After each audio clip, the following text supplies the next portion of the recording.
King Kansa, Krishna's maternal uncle, was a tyrant ruling over the kingdom of Mathura.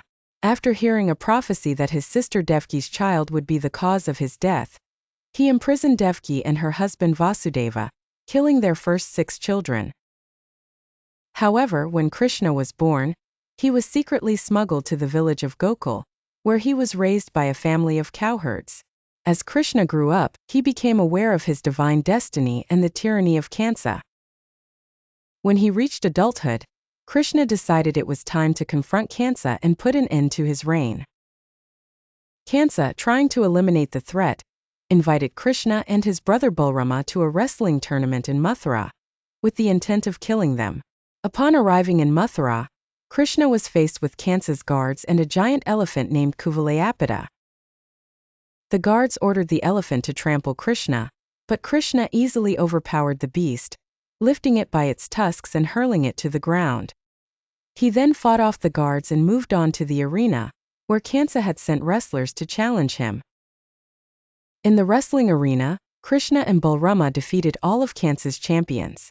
After his victory, Krishna rushed to Kansa's palace to confront him directly. In a climactic confrontation, Krishna pulled Kansa from his throne and threw him to the ground.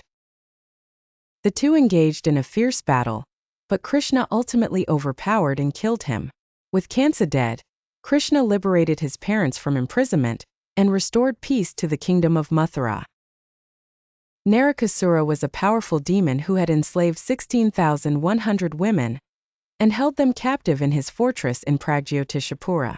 Krishna decided to intervene and rescue the captives, alongside his wife Satyabhama. Upon learning of Narakasura's evil deeds, Krishna mounted a military campaign to liberate the captives. Accompanied by Satyabhama and riding his divine bird Garuda, Krishna set off to Narakasura's fortress. Narakasura's fortress was heavily guarded by walls and powerful armies. He unleashed his vast demon army to stop Krishna's advance.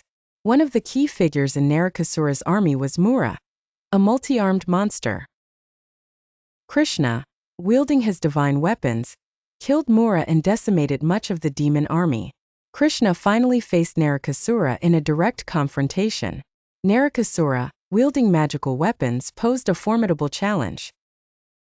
However, Krishna used his divine Sudarshan chakra, discus, to decapitate Narakasura, bringing an end to his reign of terror.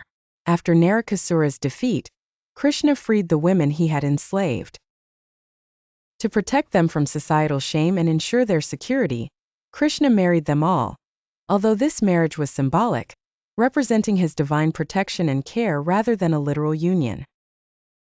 The Kurukshetra War from the epic Mahabharata was one of the most significant battles Krishna participated in. Though his role was more strategic and advisory, the war was fought between the righteous Pandavas and the wicked Kauravas. Krishna served as the guide and charioteer of the Pandava prince Arjuna. Before the battle began, Arjuna was struck with a moral crisis, reluctant to fight against his own family, friends, and teachers. He laid down his bow, unsure of how to proceed. It was at this moment that Krishna delivered the Bhagavad Gita, one of the most revered spiritual texts in Hinduism.